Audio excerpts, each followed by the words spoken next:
Hello kids, welcome to K2M English. ಮಕ್ಕಳೇ, ಇವತ್ತಿನ ವಿಡಿಯೋದಲ್ಲಿ ನಾವು 6ನೇ ತರಗತಿಯ ಕನ್ನಡ ಪುಸ್ತಕವಾದ ತಿಳಿ ಕನ್ನಡ ಈ ಪುಸ್ತಕದಲ್ಲಿನ ಪಾಠ 1 ತೋಳ ಬಂತು ತೋಳ, ಇದು ಗದ್ಯ ಭಾಗ ಅಂದರೆ ಪಾಠ. ಇದರಲ್ಲಿನ ಎಲ್ಲ ಪ್ರಶ್ನೋತ್ತರಗಳು ಹಾಗೂ ಭಾಷಾಭ್ಯಾಸಗಳನ್ನು ನಾವು ಇವತ್ತಿನ ವಿಡಿಯೋದಲ್ಲಿ ನೋಡೋಣ ಮಕ್ಕಳೇ. ಮೊದಲಿಗೆ ಪದಗಳ ಅರ್ಥ.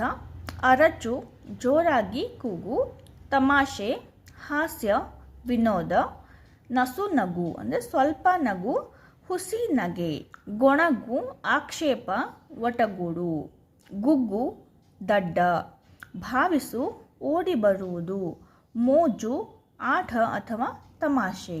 ಕೆಳಗಿನ ಪ್ರಶ್ನೆಗಳಿಗೆ ಒಂದು ವಾಕ್ಯದಲ್ಲಿ ಉತ್ತರಿಸಿರಿ ಅಂತ ಇದೆ ಮಕ್ಕಳೇ. ಪ್ರಶ್ನೆ 1, ಹುಡುಗನು ಕುರಿಗಳನ್ನು ಮೇಯಿಸಲು ಎಲ್ಲಿಗೆ ಹೋಗುತ್ತಿದ್ದನು? ಉತ್ತರ: ಹುಡುಗನು ಕುರಿಗಳನ್ನು ಮೇಯಿಸಲು ಕಾಡಿಗೆ ಹೋಗುತ್ತಿದ್ದನು.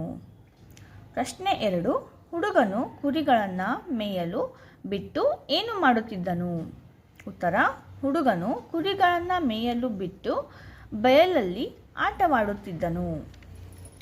ಪ್ರಶ್ನೆ 4, ಜನರು ಕುರಿ ಕಾಯುವ ಹುಡುಗನ ಬಳಿ ಏಕೆ ಓಡಿ ಬಂದರು? ಜನರು ಕುರಿ ಕಾಯುವ ಹುಡುಗನ ಸಹಾಯಕ್ಕೆ ಧಾವಿಸಿ ಓಡಿ ಬಂದರು. ಪ್ರಶ್ನೆ 5, ನಿಜವಾದ ತೋಳ ಬಂದರೂ ಜನರು ಹುಡುಗನ ಸಹಾಯಕ್ಕೆ ಏಕೆ ಬರಲಿಲ್ಲ? ಉತ್ತರ: ಜನರು ಹುಡುಗ ಸುಳ್ಳು ಹೇಳುತ್ತಿದ್ದಾನೆ, ನಮ್ಮನ್ನು ಗುಗ್ಗು ಮಾಡಲು ಅರಚುತ್ತಿದ್ದಾನೆಂದು ಭಾವಿಸಿ ನಿಜವಾದ ತೋಳ ಬಂದರೂ ಜನರು ಹುಡುಗನ ಸಹಾಯಕ್ಕೆ ಬರಲಿಲ್ಲ. ಪ್ರಶ್ನೆ 6, ತೋಳ ಬಂತು ತೋಳ ಕಥೆಯ ನೀತಿ ಏನು?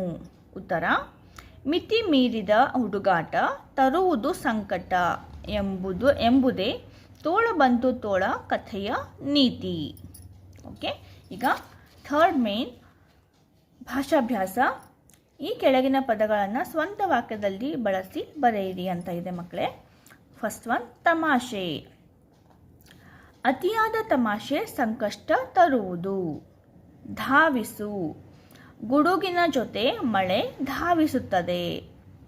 ಗೊಣಗು, ತರಗತಿಯಲ್ಲಿ ಮಕ್ಕಳು ಗೊಣಗುವುದು ಶಿಕ್ಷಕರಿಗೆ ಹಿಡಿಸದು. ಪಾಠದ ಪ್ರಶ್ನೋತ್ತರಗಳು ಹಾಗೂ ಭಾಷಾಭ್ಯಾಸ ಆಗಿತ್ತು ಮಕ್ಕಳೇ. ನೆಕ್ಸ್ಟ್ ವಿಡಿಯೋದಲ್ಲಿ ನಾನು 2ನೇ ಪಾಠದ ಪ್ರಶ್ನೋತ್ತರ ಹಾಗೂ ಭಾಷಾಭ್ಯಾಸಗಳನ್ನು ನೋಟ್ಸ್ ಮುಖಾಂತರ ನಿಮಗೆ ತಿಳಿಸ್ಕೊಡ್ತೀನಿ. ನಮ್ಮ ಚಾನಲ್ನ ನೀವು ಸಬ್ಸ್ಕ್ರೈಬ್ ಮಾಡ್ಕೊಂಡಿಲ್ಲ ಅಂದರೆ ಪ್ಲೀಸ್ ಸಬ್ಸ್ಕ್ರೈಬ್ ಮಾಡ್ಕೊಳ್ಳಿ. ಇದೇ ರೀತಿಯ ಹೆಚ್ಚಿನ ವಿಡಿಯೋಗಳು ನಮ್ಮ ಚಾನಲಲ್ಲಿ ಲಭ್ಯ ಇರುತ್ತೆ ಮಕ್ಕಳೇ. ಸೊ ಹಾಗಾದರೆ ಮತ್ತೆ ಸಿಗ್ತೀನಿ ನೆಕ್ಸ್ಟ್ ವಿಡಿಯೋದಲ್ಲಿ. ಅಲ್ಲಿವರೆಗೂ ಟೇಕ್ ಕೇರ್, ಬಾಯ್ ಬಾಯ್.